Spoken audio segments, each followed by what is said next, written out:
मुंगी आणि टोळं. उन्हाळ्याचा मोसम चालू होता. सूर्य तगतगीत चमकत होता.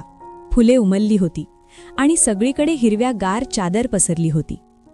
एक टोळ जो फारच आळशी होता, दिवसभर फक्त गाणी गात बसायचा आणि त्याच्या वायोलिनवर मधुर सूर काढायचा. त्याला जगातील कोणाचीच चिंता नव्हती. त्याच्याजवळच एक मेहनती मुंगी राहत होती. ती दिवसभर धावपळ करून धान्याचे कण आणि लहान लहान अन्नाचे तुकडे गोळा करायची आणि ती तिच्या बिचक्यात किंवा घरात साठवायची. तिचे काम कधीच संपत नसे. एक दिवस टोळाने मुंगीला हाक मारली. "अरे मुंगीबाई, इतकी धावपळ कशासाठी करतेस? इतके सारे अन्न कशाला साठवतेस? इथे ये, बस, माझं गाणं ऐक. हा सुंदर दिवस आहे, आनंदात राहा." मुंगीने थोडा विश्रांती घेतली आणि उत्तर दिले, "होय, आज उन्हाळा आहे आणि अन्न भरपूर आहे, पण हिवाळा येणार आहे ना, तेव्हा सगळीकडे बर्फाच्छादन होईल, झाडांना पानंही राहणार नाहीत आणि अन्न मिळणं कठीण होईल. म्हणूनच मी आज मेहनत करून पुढच्या दिवसांची तयारी करते आहे. आज करे सो कल करे हे चांगलं नाही."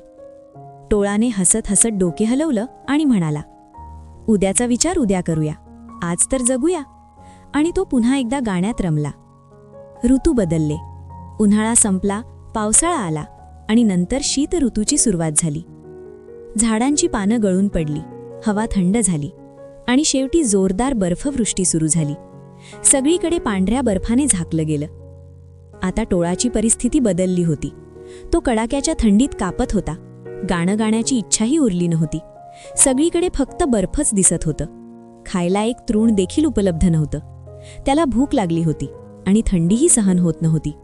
तो अगदी लाजिरवाणा आणि दयनीय स्थितीत होता. तेव्हा त्याला आठवलं, अरे पण ती मुंगी, तिने तर संपूर्ण उन्हाळा अन्न साठवलं होतं. आशेने त्याचे हृदय धडधडलं. तो मुंगीच्या घराकडे निघाला. मुंगीचं घर झाडाच्या खोदगटीत होतं. आत प्रवेश करताच त्याच्या डोळ्यासमोर एक सुखद दृश्य उभं राहिलं. घराच्या एका बाजूला अन्नाचे नीटनेटके ढीग होते. घर गरम आणि आरामदायी होतं. मुंगी आपल्या कुटुंबासोबत आनंदात जेवण करत होती.